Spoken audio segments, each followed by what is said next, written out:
Hello, Americans. Another friend and subscribers around the world. Heck yeah, man. I am sitting out here right now. I've got this whole bin. I guess you can't really see it, but I've got a box, probably a, 100 knives, different kitchen knives, and everything, and just kind of wiping them down. I'm going to, that one there is a Gerber.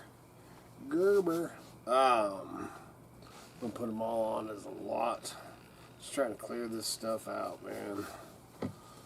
But what I was gonna go over today or this morning, man, if you remember back, I think it was back in May it happened, and there was a officer involved shooting, actually officers, and it was some in our Payette National Forest, our forest, my forest, and the park rangers or whatever, the feds, shot a guy in a wheelchair who was armed, who was pointing a gun at them. And I won't say too much, and not that I have a lot of information that you can't get, but I personally know one of the officers that was involved in it, and they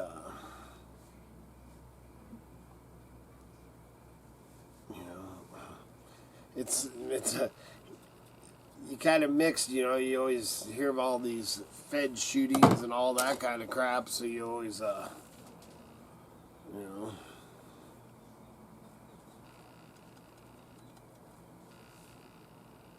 you always judge, I guess.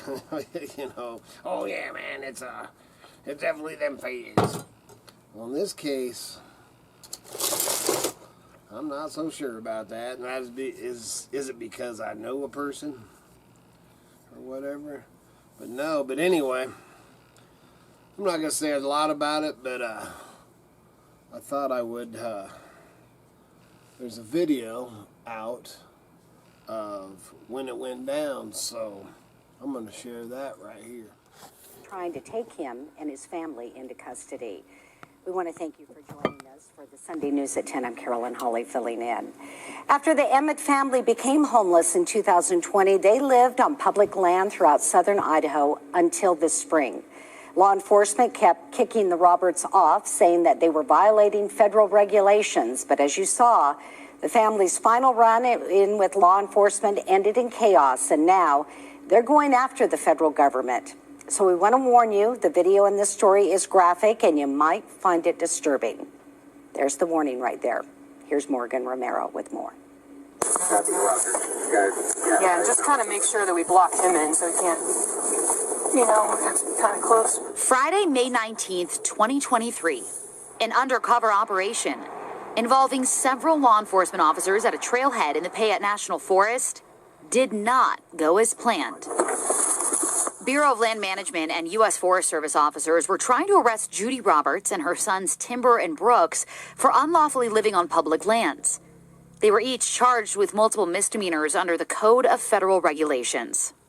Plainclothes officers knocked on the door of the Roberts trailer, asking for a jump start, according to court documents. Timber's moving his vehicle close to ours to get the jumper cables. He's in the vehicle, but our guys are on him. In a Forest Service officer's body camera video, you see Timber coming out to help them, followed by officers arresting him. Get off of there! Hands are on. Team 2, come on.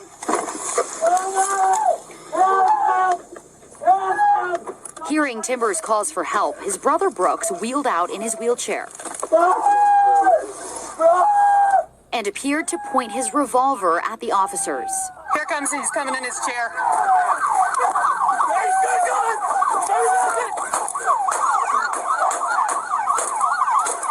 You can hear officers fire at least 11 gunshots.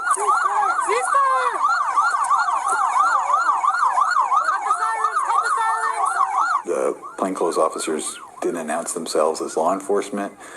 Brooks wheeled out as carrying a revolver with him, but what he didn't know is there's cops surrounding the whole scene.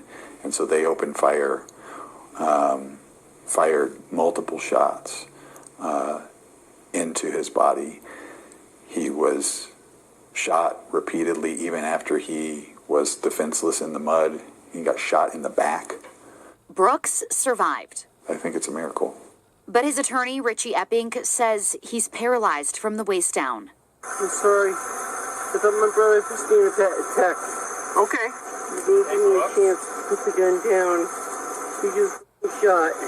Hey, sir, you were pointing at us. Yeah, you had it out in your hand, man. It is what it is, okay? I didn't know you guys were cops. May 19th was the climax of a 3-year clash between the feds and the Roberts.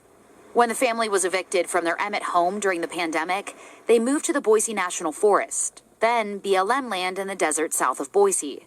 They ended up trying to survive in what they had left, which was their vehicles. Officials warned them multiple times they were violating the 14-day camping limit in each spot, and they were eventually given tickets and ordered to leave. But the family told officers they had nowhere else to go, that homeless shelters were full. Had Brooks and his family had any other choice but to be where they were, they would have been there. The BLM connected the family with a homeless services agency in Ada County, which put them on a waiting list for permanent supportive housing. The approach that would have worked, could have worked here, was to allow this family to work with services to find a place to live. According to court filings, during encounters with law enforcement and the public over those years, Timber, specifically, grew more hostile and aggressive. Court documents show he repeatedly threatened violence, saying he would booby-trap their site, and claimed his family owned the public land they lived on. After being forced off the BLM land in the fall of 2020, they headed up to the popular West Face Trailhead parking lot in the Payette National Forest. So my wife and I and kids have all been coming here for a long time, and it's just a peaceful place to be. But that peace was disturbed April 19th. So I was parked in this pickup when Randy Hickman, who lives in McCall, pulled into the lot to catch up on work. And I see a guy standing outside my vehicle. And he wants something, I don't know what it is, so I opened the door and got out and said, "What do you need?" Hickman says an irrational, agitated Timber cussed at him, told him not to touch their stuff, and demanded he leave. And he walked back over to the Chevy pickup was parked about where that mound of bark is. And he walked to it and picked up a knife off the tailgate. He shook the knife and started back toward me. And that made it pretty easy for me to see that I needed not to be here. Hickman realized Timber was not alone, so he left and called 911. I wanted to make sure that I did everything to clear my conscience, that there's nothing more I could do. 2 months before, the U.S. Attorney's Office had filed multiple misdemeanor charges against the family for living on BLM and Forest Service lands. A judge ordered they leave the forest, but they didn't. It was obvious to me that something was going to happen here at some point. Court records show the Forest Service claimed the family's actions posed an immediate danger to the community and law enforcement. So they lodged more charges against them and planned the undercover arrests on May 19th. All of them had attorneys that the court had appointed for them. Without any notice to us or to the family, the federal government got and arrest warrants for each member of the family. What do you guys attack? We didn't attack. You're under arrest because you have a federal arrest warrant, okay? What for? For camping and living on the forest for so many years. Okay. We have a court date in August. I know, but we were going to explain everything when we tried to talk to Timber, okay? But that didn't go the way we wanted it to. While the FBI investigates the shooting, Brooks' attorneys filed a $50 million tort claim notice against the feds. The first step toward filing a lawsuit, they say the agencies, quote, needlessly and recklessly shot Brooks as part of a, quote, pointless and wildly dangerous ruse operation. They accuse the feds of illegally targeting Brooks because he was homeless. What would you call this shooting on its face and the way that that federal agents went about this? It was a reckless and indiscriminate shooting of our client. Okay. Oh, it's gonna hurt, but it's gonna hurt. I gotta stop the blood, okay? The government response to this was counterproductive throughout all of those years, and certainly way out of proportion. for a family trying to survive poverty and homelessness. Morgan Romero, Idaho's News Channel 7. Brooks is now out of the hospital. His attorneys filed new documents in his criminal case last week. They are leaning on the Martin versus City of Boise case in their defense, in which a judge found criminalizing homelessness violates people's 8th Amendment rights. Essentially, when people have no other place to go, telling them their alternative is jail is unconstitutional. Judy and Brooks go to trial on their criminal charges November 6th, while Timber is in jail after pleading guilty to camping on public lands longer than allowed, threatening, intimidating, or interfering with a forest officer, and assaulting a federal officer. So that, it leaves you up to your own judgment call, really, on that, or I guess the court's judgment call on that. The one thing that I will say about that is I don't know 100%, positive, but I've talked to some people and asked, and those people, for one thing, they'd chased quite a few people out saying it was there. And dude, I stopped at that rest area or parking lot. It's actually a ski. Oh, what do you call it? A ski parking or chain up area or whatever. I don't know what the heck it's called. Snowmobile parking, I think is what it is. And you can actually, there's a road that you can go back.